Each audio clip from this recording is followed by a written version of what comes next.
মানে এখন বসবে, এখন সব উজু করতে সব ব্যস্ত।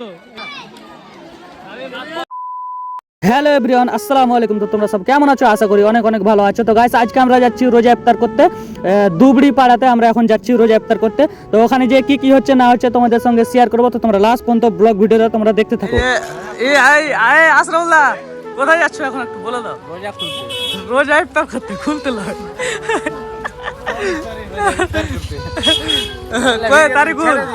তারিকুল, আজকে কোথায় যাচ্ছ?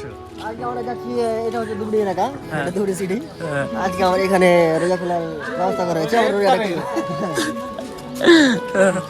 মানে আমরা আজকে যাচ্ছি মানে রোজা ইফতার করতে, মানে আমাদেরকে দাওয়াত দিয়েছে নাকি? হ্যাঁ, দাওয়াত দিয়েছে। তো না মানে ওপর বানো না, আমাদেরকে অ্যাকচুয়ালি মানে মসজিদ থেকে দাওয়াত দিয়েছে এবং আমাদের বন্ধুগুলো কল করেছিল, আমাদেরকে ডাকছে। তো আমরা এখন যাচ্ছি, যে তোমাদেরকে দেখাচ্ছি। সব মিথ্যে কথা বলছে। না না, মিথ্যা কথা নয়, এটা একদম সত্যি। রোজার দিনে মিথ্যা কথা বলতে হয় না। এটা কি করে বিশ্বাস করা যায়? তোমাকে দাওয়াত দিয়েছে বলো আমাকে। দেখাচ্ছি। কোনটা নেই?